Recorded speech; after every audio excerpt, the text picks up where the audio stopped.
Welcome to NACTV Reads the News.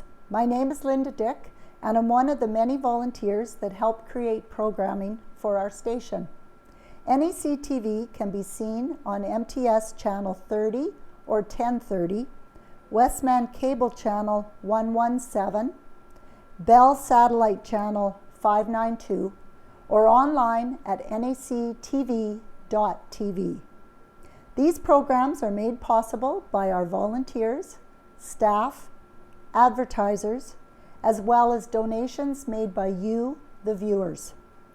If you are enjoying your NACTV experience, please consider supporting us by either donation or volunteering.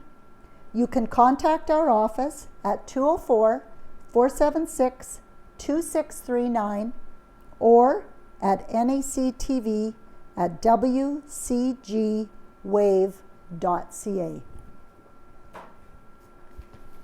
And I'll be reading Nippawa Banner and Press, dated Friday, December 17th, 2021. Nippawa is getting a new hospital. $127 million healthcare facility is scheduled to open in 2025. By Evan Devereaux. Nippawa is one of the big benefactors of a significant new investment into rural health care services. On Friday, December 10th, Manitoba Premier Heather Stefanson and Health and Seniors Care Minister Audrey Gordon announced that the province will spend at least $127 million on construction of a new hospital within the community. The facility will include around 20 acute care inpatient beds, up from 35 at the current site. It will also be double the size of the current hospital. Other notable representatives at the press included Agassiz MLA Eileen Clark, Brian Schoonbert, CEO of Prairie Mountain Health, Dr. Brian Milligan of the Nippawa Physician Group, and Nippawa Mayor Blake McCutcheon. Earlier in the day, the province also announced that it would be investing $5 million into renovation of the former ER space at the Topham Regional Health Centre to enhance inpatient capacity. These two announcements are part of the Manitoba government's plans to spend $812 million to build, expand, and renovate healthcare facilities across the province. In a press conference at the Yellowhead Centre announcing the project, Premier Heather Stefanson said that Nippawa's new hospital will ensure more accessibility for rural residents to medical care close to home. Our government's vision for better health care includes reduced wait times, improved access, and more services in communities closer to home. Together, we're making another significant step in achieving that goal today in Nippawa. As part of the larger capital health investment in our province's history, I am pleased to announce that residents living in Western Manitoba will soon benefit from a new hospital to be built right here in Nippawa. Mayor Blake McCutcheon said this announcement is something that Nippawa has been hoping to hear for quite some time. Listening to the previous health-related news releases, we've patiently waited to see what the new plan meant for Nippawa. Words cannot express the significance of this news, not only for the town of Nippawa, but for the surrounding communities. Prairie Mountain Health CEO Brian Schoonbert stated at the press conference that the new Nippawa facility will perform an important role within the new provincial clinical network. He said it will be able to deliver important regional health services. The Nippawa Health Centre provides essential services for a growing population in Nippawa and the surrounding area. The area is supported by a group of physicians whose skills support the delivery of many important specialized services locally. This investment and expanded physical space will allow for our services to grow alongside our population, continuing our region's focus on providing high-quality, coordinated care in this part of the province. The question regarding how the new hospital could impact other community facilities, such as the health center in Manitoba, for example, was brought up in the event. Schoonbert stressed that it would not cause the loss or reduction of any services. No, stated Schoonbert, the Manitoba facility will remain as is. The changes in Nippawa will be more towards specialty services that others can't access in neighboring communities. Manitoba will stay as is, a health facility for the region, and a very important one at that. The new Nippawa Health Center will include an expanded emergency department, trauma room, as well as stretcher and ambulance bays. It will also include enhanced space for surgeries, diagnostics, and palliative care, along with various outpatient services, including dialysis and chemotherapy. As for exactly where that new hospital will be located in Nippawa, that has not yet been revealed. Deliberations on the site for the new facility are being finalized and will be announced at a later date. Construction is confirmed to begin before the end of 2022 and is scheduled to be completed in 2025. Bundles of Hope by Claire Beaumont, NACI Hope Group.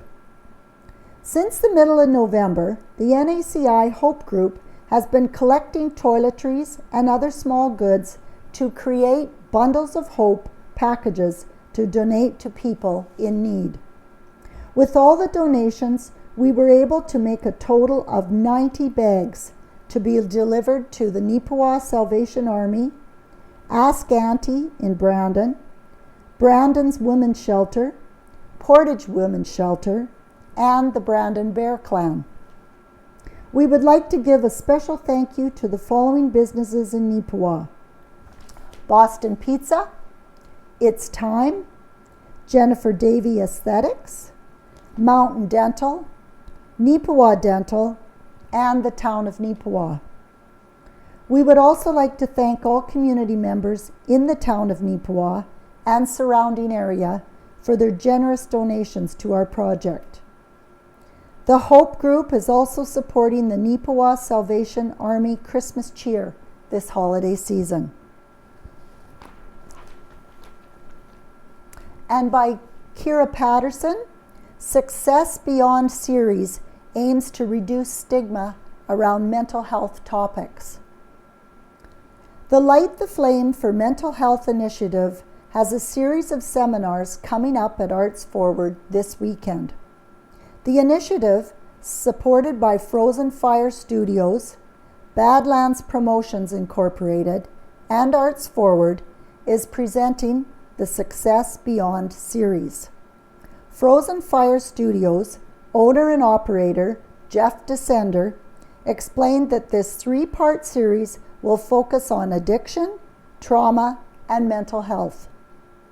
The Success Beyond series was designed to try to help people understand these topics and see what it's like from the person that is suffering perspective, said Descender.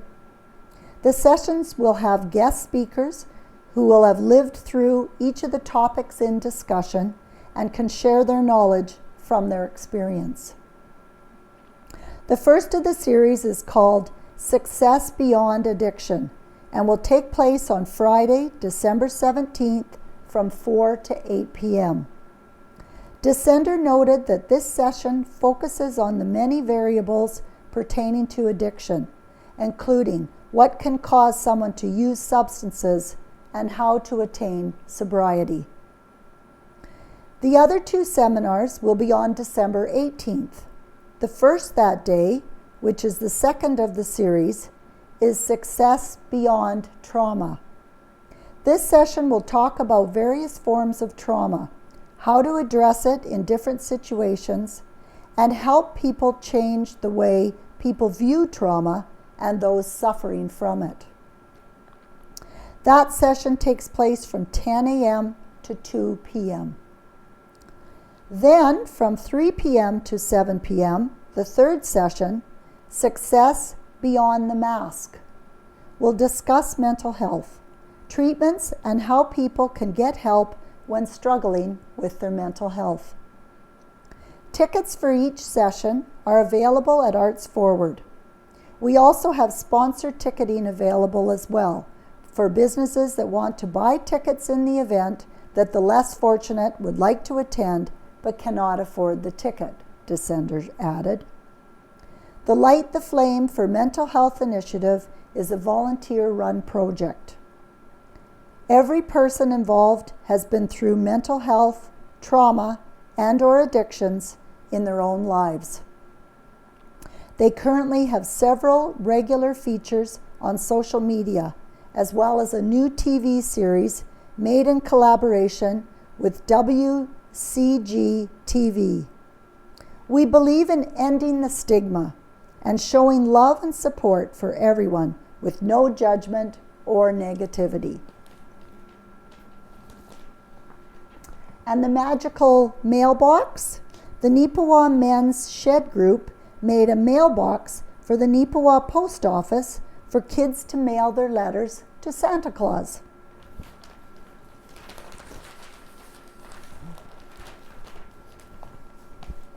Perspectives, Right in the Center by Ken Waddell.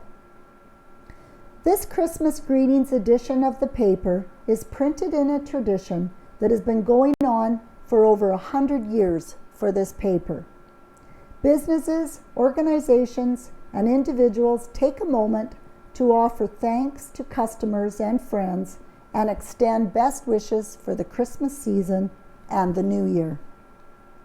At the banner, we add our sincere best wishes for Christmas and the New Year. May this special season and the New Year 2022 be a blessing to all who read this paper. We thank our readers and customers for supporting us. Between the two banner papers in Nippawa and Rivers, our message goes to over 25,000 people in print and is read worldwide on the internet. We hope the simple message about baby Jesus, born to be our Savior, brings truth and love at a time when we need it so badly. I'm going to do something in this column that I don't know if I've ever done before.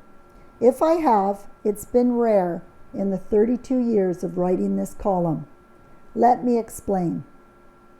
We often read in mainline media that a person has been quoted who is not authorized to speak publicly on a topic.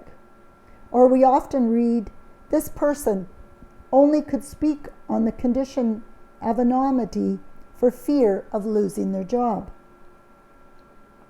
I hate those statements, but the rest of this column is dedicated to statements that people have made to me that can only be put in print without a name attached because they would lose their job.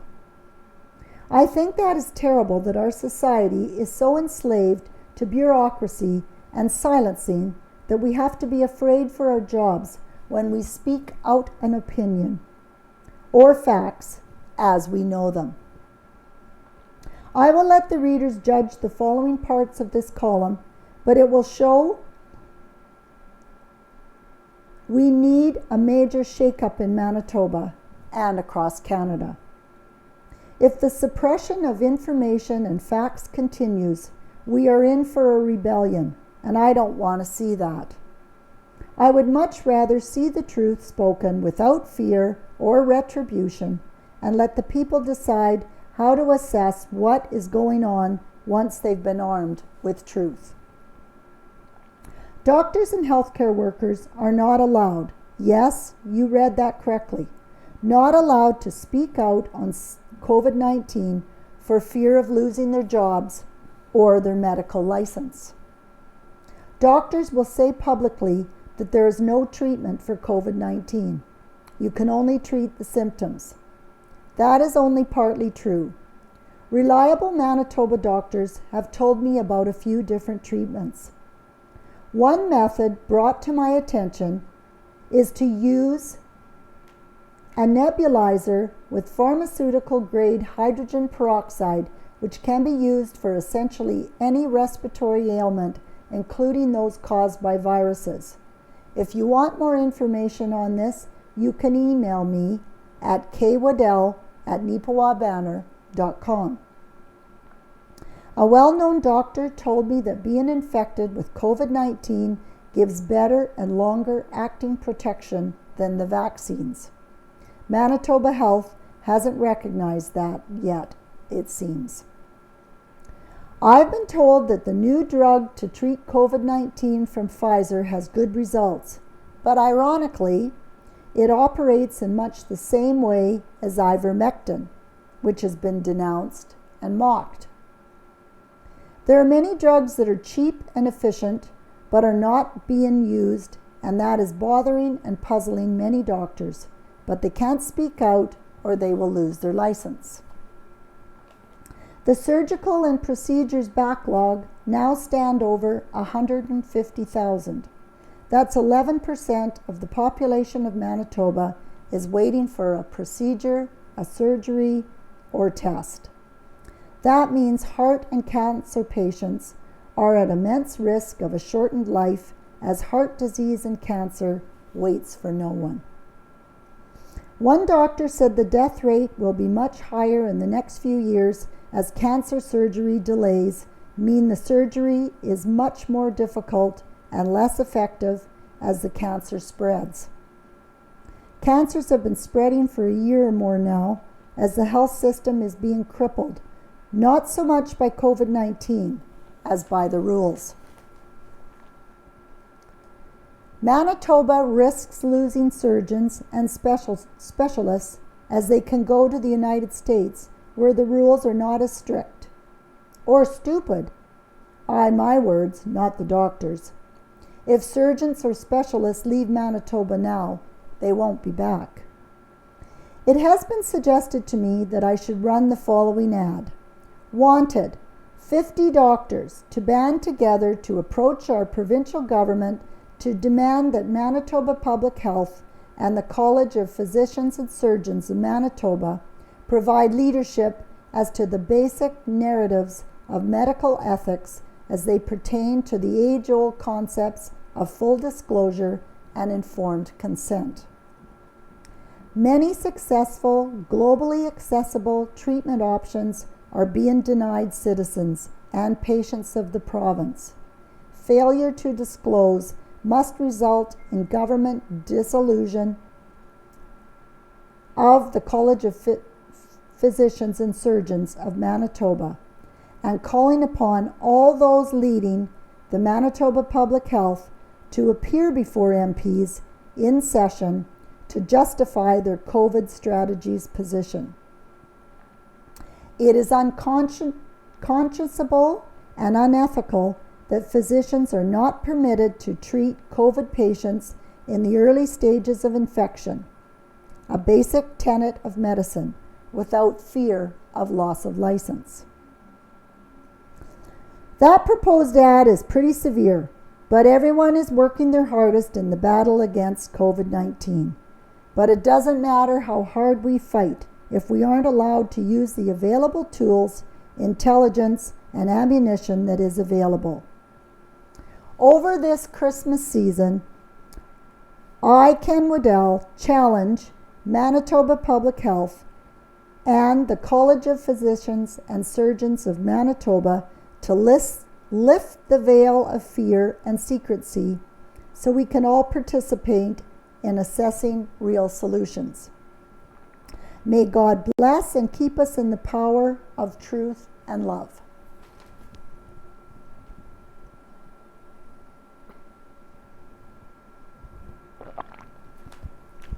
And Homebodies by Rita Friesen. One of my favorite days of the calendar year is December 21st, the winter equinox. Have watched the sun slide further and further south. I have actually enjoyed sunrises. The winter walks have become briefer and brisker. The candle lights and twinkling tree lights are treasures and treasured. As thankful as I am to live in a country with changing seasons, and I am thankful for that, the long dark evenings, nights sinking into dark mornings are not my first choice days. I can't say that I suffer from seasonal affective disorder. I still go for walks outside in the sunshine. I still eat as balanced a meal as I ever do. I still reach out and maintain contact with other people. My sleep patterns are never good, and there is no change from season to season. I do know that a seed needs a time in darkness, the sun warming the earth in which it lies before it rises in a visible, living form. We sing, "In the bulb there is a flower," and I believe there is. I know that I need times of quiet to be refreshed and energized. Knowing all those facts does not make the time in darkness more pleasant. For me, it is a combination of the increased darkness and the awareness of losses. Many faith families gather for an evening service called by some Blue Christmas, by others a service for finding the light in Christmas time, or light in the shadows. So many of the losses that cause me sorrow are not the death of people, but the sorrow of the death of relationships. The reality is that we are born to die. We all will. The sadness is that relationships are often ended out of necessity, sometimes for convenience, and some frizzle away with time and distance. With every relationship, I acknowledge that I have learned something more about myself or human nature. Some of these lessons have been necessity, others a bonus, and many a wonder. These lengthy twilights and dawnings are thought-provoking for me. There are those among us that put their Christmas tree up early in the season, and there are those that choose to keep it up until the days have lengthened and the warmth and life of lights are not needed. Sometimes, for some of my loved ones, I am surprised that the tree comes down at all. And why should it? With the long evenings, it is comforting to have candles burning. It doesn't matter if they're tea lights or tapers, fragrant or plain. I do prefer real candles over the battery-operated ones. But if I had little people or rambunctious pets, the safety of the mechanical candles would certainly preferred to no dancing lights. One of the phrases of the creed we speak most Sundays, simply entitled "A New Creed," reminds us that we are not alone. It is in reference to us abiding in God's world. For me, it is also the assurance that I am not alone. If these days of too much darkness sadden me, 9 gets you 10, others feel the same way. May we all anticipate the return of the sun.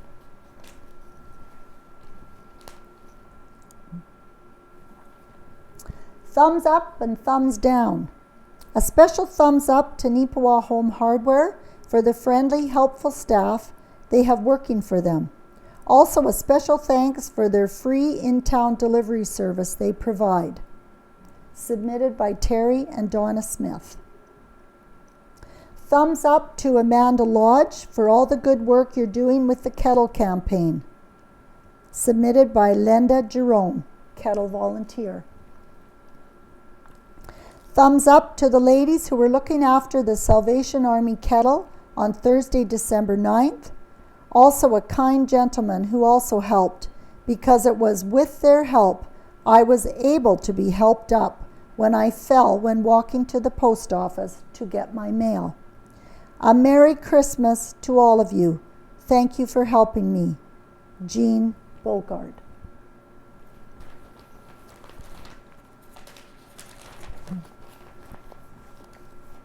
And the Spruce Plains RCMP report submitted by Corporal Jacob Stanton. During the week of December 6th to December 12th, Spruce Plains RCMP dealt with 50 police activities. On the 6th, RCMP responded to a report of an assault in the municipality of Harrison Park. As a result, one person was arrested, charged, and released to appear in court at a later date. Police conducted COVID-19 compliance checks in Manitoba and Nippawa. All persons were found complying with quarantine regulations. Police received a report of fraud in Nippawa where there was insufficient evidence to proceed further. On the 7th, RCMP received a report of a belligerent individual in Manitoba. Police attended and located the individual who had caused significant damage to a vehicle. The individual was arrested and charged for multiple offenses. Police were dispatched to a commercial alarm in Nippawa. Patrols were made and everything was secure. The alarm was determined to be false. RCMP reported to a report of an impaired driver in Rapid City on December 8th. Patrols were made and the vehicle was located and stopped. The driver was not impaired and the matter was deemed unfounded. Police were dispatched to another commercial alarm in Nippawa at the same property, which was again determined to be false.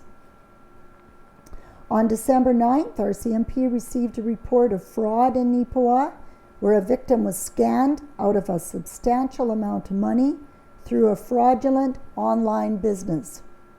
The matter is still under investigation. Police responded to a traffic collision in Nippawa where a vehicle drove into the front window of a business. After investigation, it was determined that the vehicle had accidentally been left in drive and it rolled forward into the window. Nothing suspicious was noted and no charges were laid. RCMP responded to a report of theft of mail in Manitoba on December 10th. After investigation, it was determined the package had been delivered to the wrong house and had not been stolen. The package was returned to its rightful owner. Police received a report of a roadside argument between two parties in the RM of Rosedale. Police attended and arrested one individual who was intoxicated. The person was taken into custody until sober. No charges were laid. RCMP were dispatched to two commercial alarms in Nippawa on December 11th. Both were determined to be false. Police responded to a report of theft from a storage locker in Manitoba where there was insufficient evidence to proceed further. On December 12th, RCMP responded to a breach of peace in Manitoba. Police assisted with the family dispute and there was no further reported issues. Police received a report of a single vehicle rollover in the RM of Rosedale. It was determined that the vehicle slid into the ditch and rolled into a ravine. One individual was transported to the hospital with minor injuries. Icy roads were determined to be the cause. RCMP conducted 10 traffic enforcement actions during this reporting period. Spruce Plains RCMP would like to remind everyone about fraudulent scam phone calls, emails, and text messages. These are daily occurrences where scammers will use fake or cloned email addresses, phone numbers, acting as though they are an organization such as banks, government, tech companies, etc. Members of our community are falling victim to these scams and subsequently losing money. Please be extremely cautious when speaking to anyone on the phone regarding your personal information, no matter how legitimate they may seem. If you receive a call, email, or text from any agency or organization, for your safety, do not give out any personal information. End the phone call, or don't respond to the email. Obtain the agency organization's phone number from a legitimate source, such as the official website or phone book, and call them back. You will then be able to confirm if they are in fact looking to speak to you. Another red flag is if any of these callers tell you that you have a warrant for your arrest. It is a scam call. If any of these callers ask for a payment in iTunes cards, Amazon cards, or any other gift cards, it's a scam. If you're ever unsure, please hang up, phone your financial institution or your local RCMP. If you have any information about these crimes or any other crimes, please contact your local RCMP office or Crime Stoppers at 1-800-222-8477. And Helen Drysdale, out of Helen's Kitchen, has submitted salmon quiche. And the recipe looks very good and not a lot of ingredients. Is seen on page A6 of the Nippawa banner, December 17th. Rural Outlook. National and provincial representatives, students show support for Rolling River School Division custodians. Submitted by Kira Patterson. Over 5 weeks into the strike of custodial staff at Rolling River School Division, the community continues to show support for the strikers. On December 9th, students from Minnedosa Collegiate joined picketers outside the Rolling River School Division office in Minnedosa and marched along Main Street in solidarity with their custodians. In addition to the high school students, union representatives from across the country came to Minnedosa, including CUPE National President Mark Hancock, Canadian Labour Congress President B. Brusque, Manitoba Teachers Society President James Bedford, CUPE Manitoba President Gina McKay, and CUPE Saskatchewan President Judy Henley. I think it's ridiculous that these workers are on strike in week 5, just before Christmas. These are our janitorial staff and cleaners, who we all, our communities and our families, rely on to be in the school to do the important work of keeping the schools clean and tidy, especially during a pandemic, expressed Brusque. The fact that they're so close in terms of what they're asking for is ridiculous. Many of these workers here see those children that are in those schools as family members, as extended family members, and it's absolutely shameful that the school division will not settle. The custodial staff are asking for the same deal school staff across the province have received, which is a 4-year contract with wage increases of 1.6%, 1.4%, and 0.5%, and a cost of living adjustment over that time span. All we are asking for is wage increase parity, not wage parity, wage increase parity with other 27 local unions in Manitoba that have already achieved this without going on the picket line. I have 23 custodians that have put themselves in a pandemic, and not one of them have stepped forward and said, "I'm not doing this." They've all just stepped forward and said, "Yeah, what do we need to do to keep our kids safe?" So it's time for the division to stop and say, "Thank you guys, thanks for getting us through this." CUPE President Kevin J. added that he's appreciative of all the support in the communities in which they've been picketing. The towns we have been through, we've had nothing but support. It's been wonderful.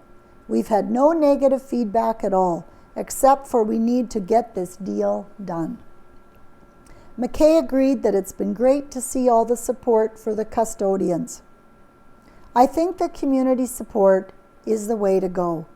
We're all a community in Manitoba. We have our cleaners, we have our teachers, we have every school sector here today supporting our cleaners and custodians. And it's a great showing of solidarity, she expressed. It's been too long. They're without a contract right now, and they're the last school division in the province that needs a fair agreement.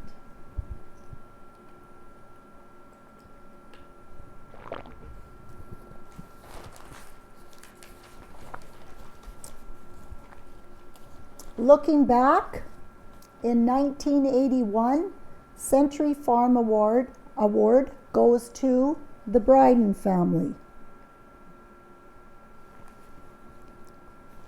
40 years ago, the Bryden brothers, George and Walter, filed homesteads on 25-14-15 on June 26, 1877. George on the east half and Walter on the west side of the section. Shanties were put up and gradually land was broken with a pair of oxen. The best of the logs were set aside for a house that was built in 1886 and also a stable to shelter the oxen and cow. Walter and Elizabeth married in 1887 and 6 children were born to this couple. The 2 older boys were working at an early age as their father was appointed councillor in Ward 4 of the rural municipality for some years.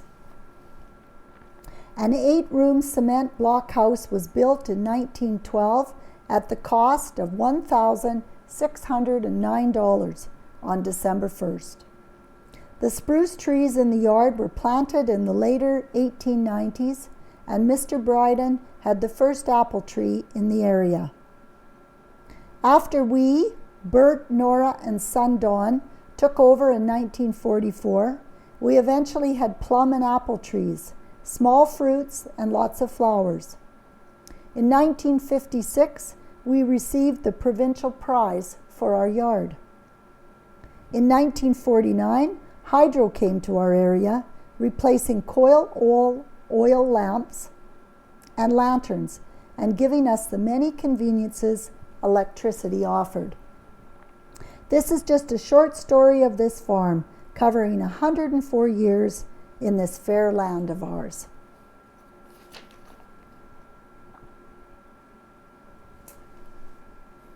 And 110 years ago, Friday, December 15th, 1911, A.R. Teitelbaum announced his decision to retire from business in Nippawa. His reason for this step is that he's been offered a final opportunity to take charge of his father's business in Winnipeg and will do so early in the new year.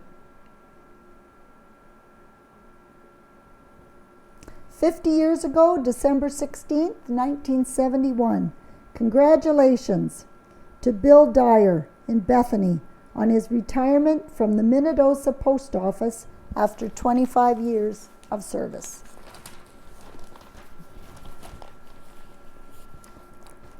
And submitted by Owen Devereaux, Kinsman Courts 2, starting to feel like home.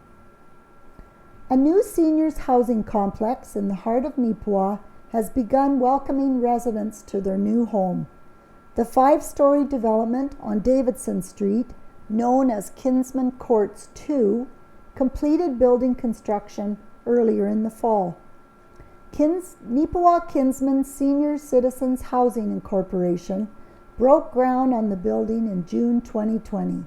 It features 48 suites for couples or individuals and includes a fully staffed kitchen, dining area, activity room, and expanded parking capacity. The new building is also connected to the original Kinsman Courts building through a fully enclosed walkway.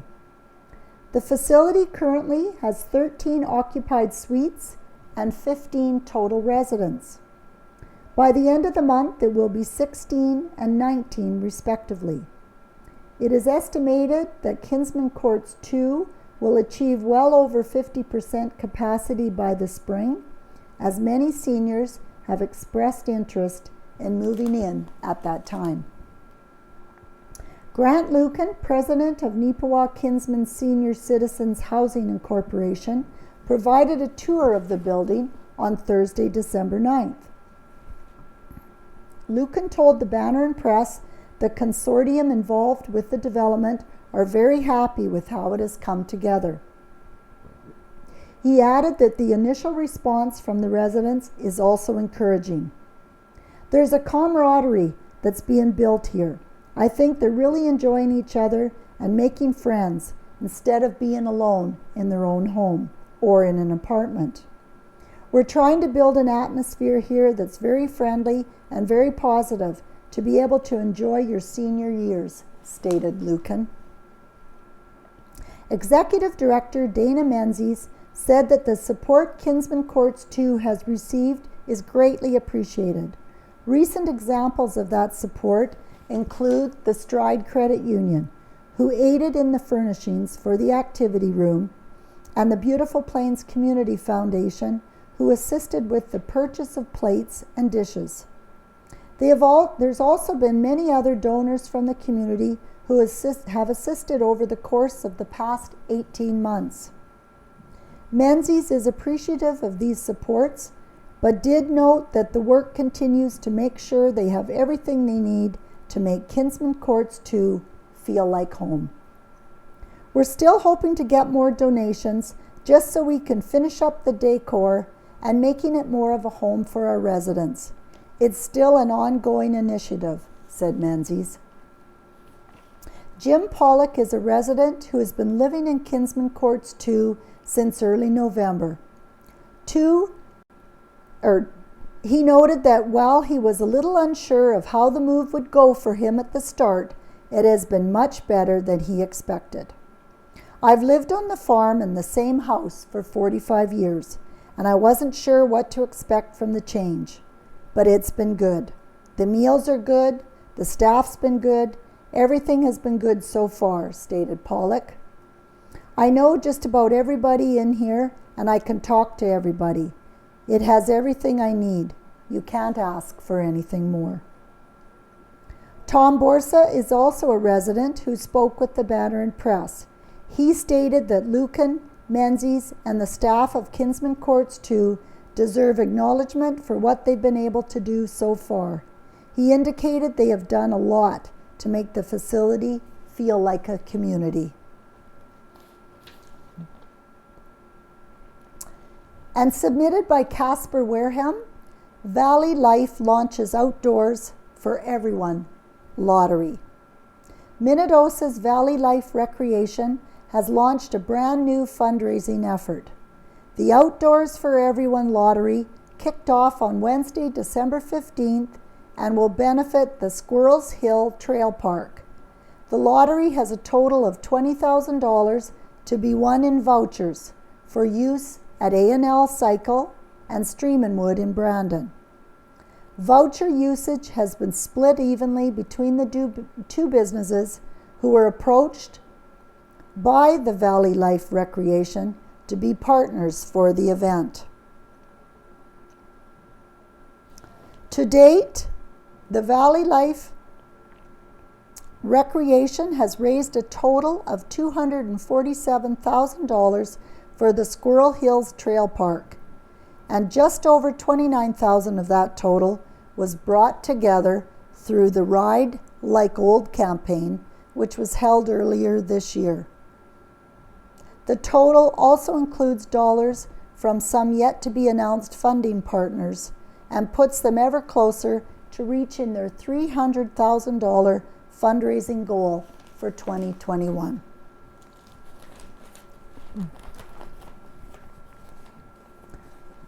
The Nippawa Figure Skating Club Christmas Show makes its long-awaited return to the ice. On December 11th, members of the club showcased their performances in front of family, friends, and supporters. Rylan Bray was picked in the Western Hockey League Prospects Draft. Nippawa's Rylan Bray has been selected in the recent Western Hockey League Prospects Draft. The 15-year-old who plays defense for the under-18 Yellowhead Chiefs was selected in the 7th round by the Red Deer Rebels. In 21 games with the Chiefs this year, Bray has 9 points and has become one of the team's top blue liners in terms of minutes played.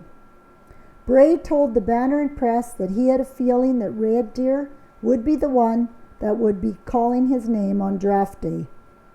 Red Deer have been in touch with me, and they had me answer a player's questionnaire heading into the draft. A few other teams had me do the same thing, but it felt a little different with the Rebels, noted Bray. I figured that they were the one team that would pick me, and I'm really quite honored to have been selected and to have this chance with the Rebels. Bray noted that the process of waiting on draft day was definitely nerve-wracking, but that once he was selected, all that just faded away. He indicated that the next feeling was one of motivation, as he knew it was time to get back to work to ensure he stands out when he attends the Rebels Prospects Camp in the off-season. Bray closed out his discussion with the Banner and Press, thanking his family and his coaches for their support and motivation throughout his development as a player. 2021 Western Hockey League Prospects Draft was held on Thursday, December 9th, and saw 214 players selected by member clubs. The breakdown of positions included 119 forwards, 71 defensemen, and 24 goaltenders. The Manitoba Under-18 AAA Hockey League has announced that Yellowhead Chiefs forward Cole Topham, a 17-year-old Minnesota product, has been named Chicken Chef Player of the Week. Topham scored twice and added an assist to help his team to a 4-3 shootout victory over the league-leading Brandon Wheat Kings. He was also one of 2 Chiefs to score in the shootout. On Saturday, Cole scored a power play marker in the Chiefs' 5-3 loss to the Wheat Kings. Topham now has 22 points in 23 games played this season. The Nippawa Titans split their weekend with Winkler. Jagger LaPointe and the Nippawa Titans faced the challenge of the Winkler Flyers this past weekend and proved it could stand toe-to-toe with one of the top teams in the MJHL's Eastern Division. Nippawa defeated Winkler 3-2 on Friday at the Yellowhead Center. The Flyers got a measure of revenge on Sunday, December 12th, winning in Winkler 6-4. Next up for Nippawa will be the Winnipeg Freeze. The home game at the Yellowhead will be on Saturday, December 18th at 7:30 p.m. and will be the final game of December for the team before the Christmas break. And submitted by Evan Devereaux, the Nippawa Farmers play in plenty of extra hockey. Playing past regulation time is starting to become a bit of a habit for the Nippawa Farmers. This past weekend, the team needed overtime and a shootout in each of the games they played to find a winner. In the shootout on December 11th, Nippawa would come out on top, defending Pilot Mound 6-5. The result would not be as positive the next day against Gladstone, as it was the Lakers winning that showdown in overtime 3-2. The final game of December for the Farmers will be Friday, December 17th against the Manitoba Bombers. The start time at the Yellowhead Centre is set for 7:30 p.m. The Nippawa Farmers have arranged for this game to feature a community donation drive for Nippawa's Community Ministry Centre. There will be a collection spot for non-perishable food items. There will also be teddy bears for sale for the toss after the first farmer's goal of the game. Fans are also encouraged to bring their own bears as well as non-perishable food items.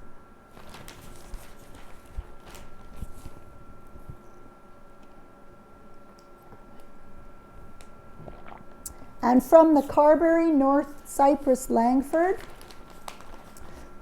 the Monster Buck Night wraps up deer hunting season.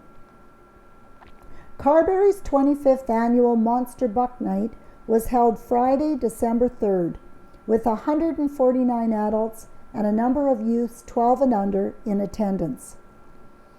We were unable to hold the event last year due to COVID-19 restrictions. Leonard Birch was our very capable MC for the evening. There were 61 deer heads entered and 4 elk. The winners are decided by a scoring of the antlers from each buck. The measuring is done by Scott Holman, taxidermist of Brandon, and helpers from Carberry were Paul Dick, Brad Strain, Clyde McCollum, Jason Genter, and Will Allen. Proceeds from Monster Buck Night 2021 were donated to Spruce Woods Junior Rifle for the purchase of equipment, and an amount was deposited into an account towards the shooting range when the new recreation center is built. Thanks to everyone who helped to make the evening a success. Under 15 tournament coming up. The Carberry Shiloh Under 15 hockey team will host their annual Tournament of Champions, January 6th to 9th, with a dozen teams participating. Welcoming remarks will come from Carberry Mayor Stu Olmsted, North Cypress Langford Reeve Bob Adrianson, and CMHA President Jay Fryer. O Canada will be sung by Ava Hamilton, and Tournament of Champions are Cara Burney and Don Ray. Corey Hume is the referee-in-chief. Here and There by Gladwin Scott. Workers started to renovate the arena ice for the 2022 Manitoba Scotties on December 7th. 3 curling sheets were constructed, the glass around the rink was removed, and seating was added to the south end, plus a media booth. The curling rink will be converted to the patch. The Carberry and Area Future Recreation Development Committee held a very successful social evening on December 4th. Almost $25,000 was raised in their NHL hat auction. The Bud, Spud, and Steak was also well received. 2 of the Scotties rinks were auctioned off as well, with the Tracy Fleury and Mackenzie Zacharias rinks each drawing $600. Beautiful sunny weather complemented Carberry's Christmas parade on December 4th. Even Santa Claus arrived, courtesy of a Ramsey Motors half-ton truck. Some folks may have been amused when our new recreation director, Cara Burney, was introduced as a lifelong Carberry resident and mother of 5 children, but she is getting involved in community activities.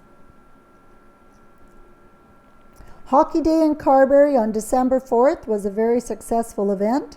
There was a good turnout for breakfast, sponsored by the Breakfast Club, and 5 hockey games were played with local teams. The under 7s over Glenborough, under 9s Killarney over Carberry, under 11s over Brandon Blue Huskies, and the under-13s over Souris, and the under-15s Tide Boys of Ain and Deloraine. Wanda Janssens is the new manager of the Arena concession booth. Brett Janssens and Zoe Couples, Carberry graduates, are enjoying classes at Bottineau State University and playing hockey with the Lumberjacks.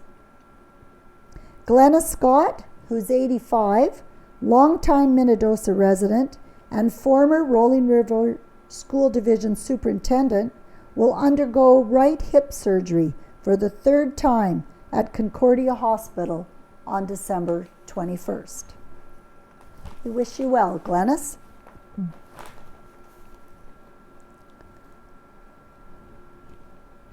And we have obituaries. Our beloved mother, grandmother, great-grandmother, and great-great-grandmother, Lorraine Fleming, passed away on Thursday, December 9th, 2021, at the Red River Valley Lodge in Morris, Manitoba, with family by her side. A private family graveside service was held at the Silver Ridge Bible Cemetery. It is with great sadness that we announce the passing of Leonard Carl Kreutzner, with his family by his side, on December 8th, 2021, at the Nippawa Hospital.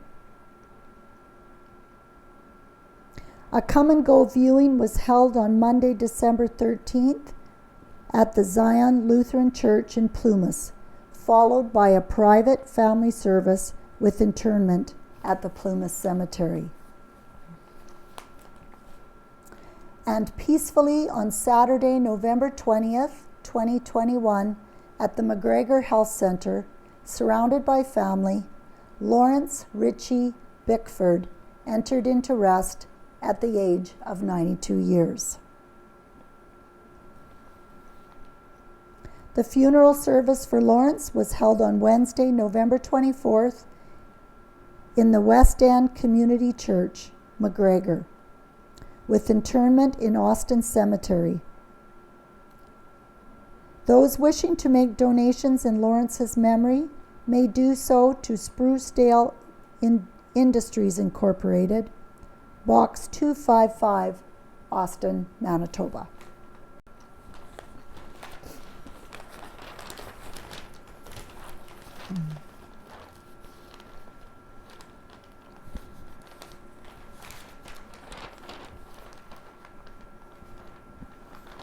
HMK students get up close with a fire truck.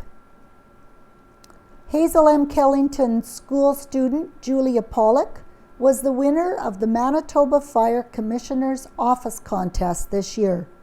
Her prize for winning was a ride in one of the Nippawa Fire Department's fire trucks, plus $200. Her teacher, Miss Taylor, and the rest of her grade 1 class got to get up close and personal with the fire truck and were given their very own firefighter helmets. The Manitoba Scotties Tournament of Hearts is underway in Carberry.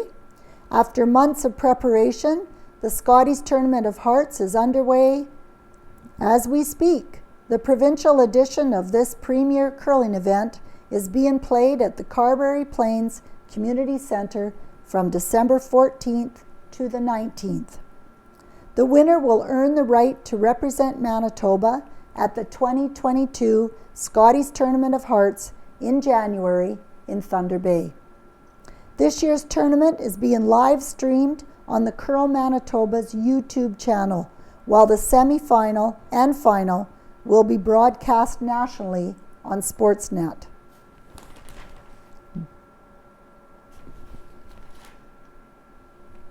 Committed to our communities? High Life. High Life was thrilled to be the game sponsor on November 28th for the Nippawa Titans matchup with the Steinbach Pistons. In the MJHL action, J.P. Charpentier, High Life's corporate chef, served up some premier pork meals to many of the 800 fans in attendance. Thank you to the teams, fans, and staff for making this a great night. We hope to see you at the next High Life game night on February 12th.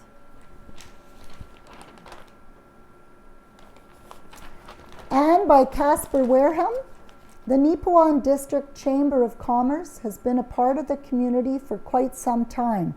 Did you know that it's approximately 121 years old? It wasn't always known as the Nippawa District Chamber of Commerce. The chamber was originally incorporated as the Nippawa Board of Trade on May 7th, 1900. A vote was then made in 1949 to change the board's name to the Nippawa Chamber, the meeting for which was recorded by the following entry in the January 13th, 1949 Nippawa Free Press. Declaring that the United Kingdom had made spectacular progress towards recovery and her attempts to balance accounts with the Western Hemisphere, J.H. Evans, Deputy Minister of Agriculture, told the annual meeting of the Nippawa Board of Trade Monday that a still greater cut in the British dollar drain would be made in the future. The meeting was the last to be held under the name of the Nippawa Board of Trade, as members voted unanimously to change the name to the organization to the Nippawa Chamber of Commerce.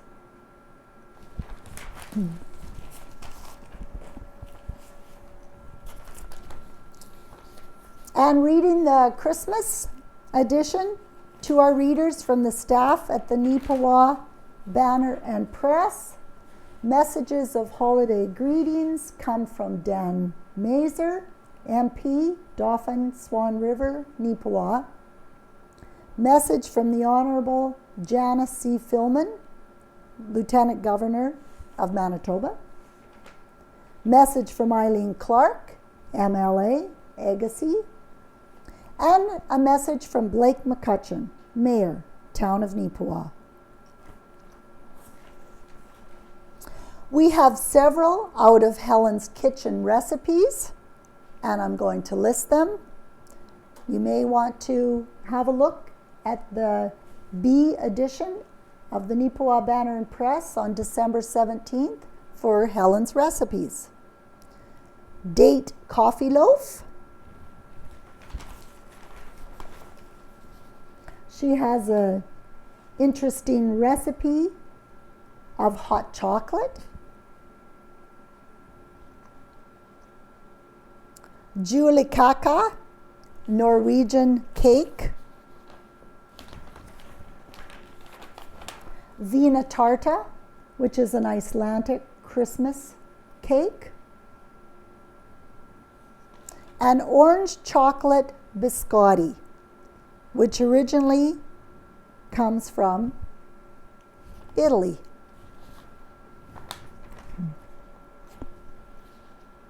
Out of Helen's Kitchen comes basuk. It's a Korean steamed pear. And there's several Christmas advertisements from different businesses in town in the paper as well.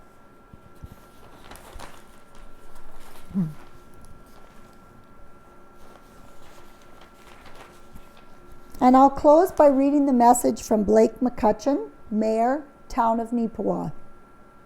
On behalf of the council members and our dedicated employees, I would like to extend our best wishes of peace, joy, and happiness to all during this holiday season. This is the time of year when we reflect on our past, our goals achieved, and establish new goals for the new year. We are still dealing with the ongoing pandemic as we approach Christmas 2021. However, this year, Christmas can be different because we have the opportunity to make personal choices to assist in bringing an end to the restrictions.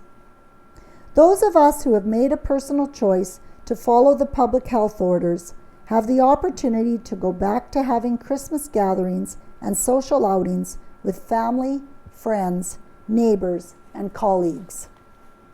Even though friends and neighbors may not always see eye to eye on every issue, Christmas is a time to be tolerant and respectful of everyone's choices and beliefs. At this time of year, we need to remember there are people who are less fortunate and lonely and could use a helping hand or a friendly visit. Let's remember that when we take care of ourselves, we take care of all of us. Merry Christmas and Happy New Year to all our residents.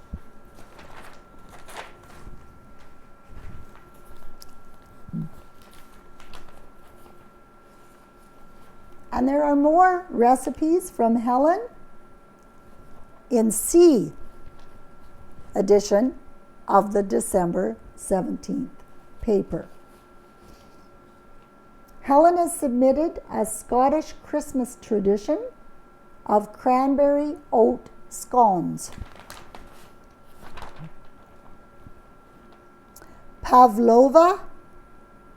No matter what part of the world you live in, Christmas is usually a wonderful time of year.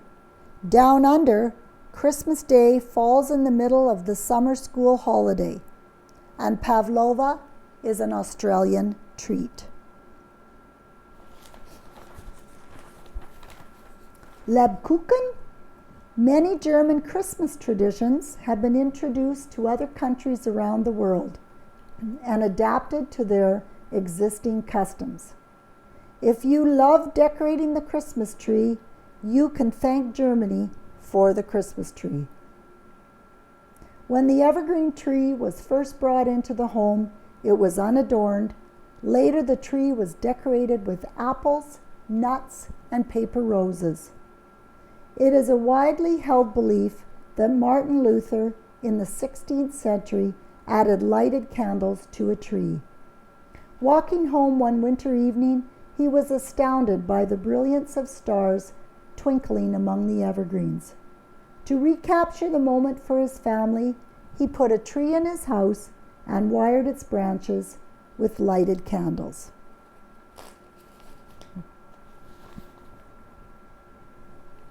Several advertisements.